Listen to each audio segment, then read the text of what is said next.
जब जब श्री कृष्ण का नाम लिया गया है, ऐसा कभी नहीं हुआ कि राधा जी का नाम न लिया गया हो। श्री कृष्ण को अमूमन भक्त राधे कृष्ण कहकर पुकारते हैं, क्योंकि यह दो शब्द, ये दो नाम सिर्फ एक दूसरे के लिए बने हैं और इन्हें कोई अलग नहीं कर सकता। लेकिन तब क्या हुआ था जब कृष्ण को राधा को छोड़कर जाना पड़ा? बिना कृष्ण के आखिर राधा कैसे रही होगी? ये सवाल ही मन में व्याकुलता पैदा कर देता है। आज हम राधा के जीवन के वो पन्ने पलटने जा रहे हैं जिसके बारे में हम में से ज्यादातर लोगों को कुछ नहीं पता होगा। कृष्ण से राधा और राधा से कृष्ण को कोई जुदा नहीं कर सकता, लेकिन हालात और वक्त ने इन्हें भी नहीं बख्शा। यह हम सभी जानते हैं कि कृष्ण का बचपन वृंदावन की गलियों में बीता। नटखट नंदलाल अपनी लीलाओं से सभी को प्रसन्न करते तो कुछ को परेशान भी करते, लेकिन कृष्ण के साथ ही वृंदावन की खुशियां थी। कृष्ण ने अपनी बांसुरी की मधुर ध्वनि से अनेकों गोपियों का दिल जीता, लेकिन सबसे अधिक यदि कोई उनकी बांसुरी से मोहित था तो वो राधा थी। लेकिन राधा से कई ज्यादा प्यार कृष्ण उन्हें करते थे। राधा कृष्ण से उम्र में 5 वर्ष बड़ी थी, लेकिन फिर भी इस बात का फर्क न कृष्ण को पड़ा और न ही राधा को। राधा वृंदावन से कुछ ही दूरी पर रैपली नामक गांव में रहती थी, लेकिन रोजाना कृष्ण की मधुर बांसुरी की आवाज से वो खिंची चली आती थी। कृष्ण का जीवन भी साधारण नहीं था। धीरे धीरे वह समय निकट आ रहा था जब कृष्ण को वृंदावन छोड़कर मथुरा जाना था। कृष्ण के दुष्ट मामा कंस का अत्याचार चरम सीमा पर पहुंच चुका था और एक दिन कंस ने उन्हें और उनके भ्राता बलराम को मथुरा आमंत्रित किया, और इसी बात से वृंदावन नगरी में सभी के भीतर एक डर पैदा हो गया। वृंदावन में मानो जैसे मातम सा छा गया था। माँ यशोदा तो परेशान थी क्योंकि उनका दिल का टुकड़ा उनसे दूर जा रहा था, लेकिन कृष्ण की गोपियां भी कुछ कम उदास नहीं थी। दोनों को लेने के लिए कंस के द्वारा रथ भेजा गया, जिसके आते ही सभी ने उस रथ के आसपास घेरा बना लिया, ये सोचकर कि कृष्ण को नहीं जाने देंगे। उधर कृष्ण को राधा की चिंता सताने लगी थी और वे सोचने लगे थे कि जाने से पहले एक बार राधा से मिल ले।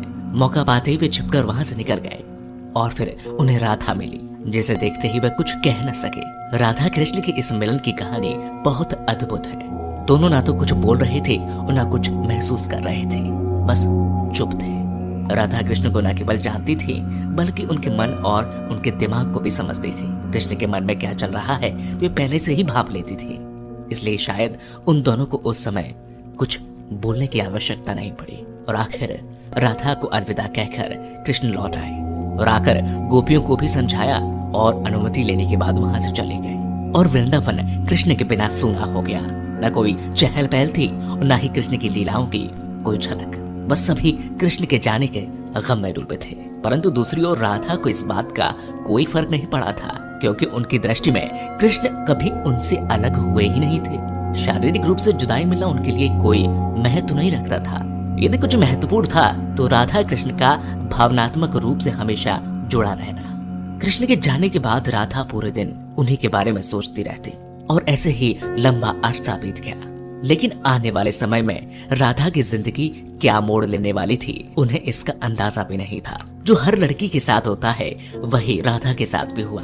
माता पिता के दबाव में आकर राधा को विवाह करना पड़ा और विवाह के बाद अपना जीवन संतान घर गृहस्थी के नाम करना पड़ा। लेकिन दिल के किसी कोने में अब भी कृष्ण मौजूद थे। दिन बीतते गए, वर्ष बीत गए और समय आ गया था कि अब राधा काफी वृद्ध हो गई थी। और फिर एक रात वे चुपके से घर से निकल गई और घूमते घूमते कृष्ण की द्वारका नगरी जा पहुंची। वहां पहुंचते ही उन्होंने कृष्ण से मिलने के लिए निवेदन किया, लेकिन पहली बार उन्हें मौका प्राप्त तब हुआ जब कृष्ण काफी लोगों के बीच घिरे हुए खड़े थे।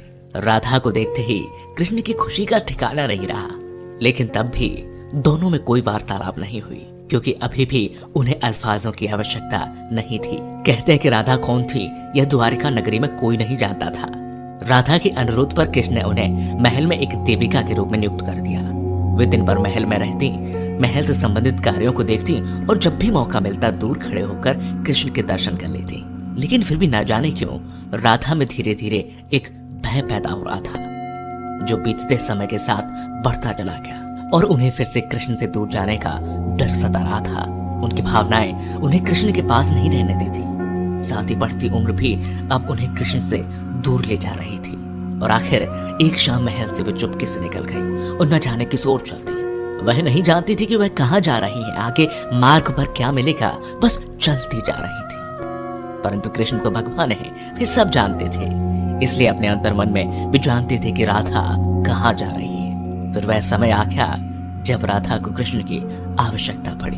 वह अकेली थी, बस किसी तरह कृष्ण को देखना चाहती थी, और जैसे ही यह तमन्ना उनके मन में आई, कृष्ण उनके सामने प्रकट हो गए। कृष्ण को अपने सामने देखकर राधा खुश हो गई, परंतु दूसरी ओर वह समय निकट आ गया था जब राधा अपने प्राण त्याग कर दुनिया को अलविदा कहना चाहती थी। कृष्ण ने राधा से प्रश्न किया, कहा कि वे उनसे कुछ मांगे, लेकिन राधा ने मना कर दिया। कृष्ण ने फिर से कहा कि जीवन भर राधा, तुमने मुझसे कभी कुछ नहीं मांगा। कृष्ण के अनुरोध पर राधा ने उनसे आखिरी बार बांसुरी बजाने के लिए कहा, और कृष्ण बिना देरी किए बांसुरी को निकाला और बेहद मधुर धुन बजाने लगे। और बांसुरी की आवाज जैसे ही उनके कानों में गई, राधा ने अपनी आंखें बंद कर ली, और धीरे धीरे राधा ने अपना शरीर त्याग दिया और दुनिया से चली गई। उनके जाते ही कृष्ण ने राधा को अपनी गोद में ले लिया और राधा से चिपटकर रोने लगे। उनकी आंखों से आंसू रुकने का नाम नहीं ले रहे थे, और उसी दिन से कृष्ण ने बांसुरी को कभी नहीं बजाया। तो ये थी राधा और कृष्ण के जीवन की कहानी। अगर आपको पसंद आई है तो इसे लाइक करें, शेयर करें, कमेंट करें, और हाँ, अगर आप हमारे चैनल में नए हैं तो हमारे चैनल को सब्सक्राइब जरूर करें। साथ ही अगर आप किसी व्यक्ति विशेष के बारे में कुछ जानना चाहते हैं तो हमें कमेंट करके बताएं, हम आपकी स्टोरी अपने चैनल पर जरूर बताएंगे।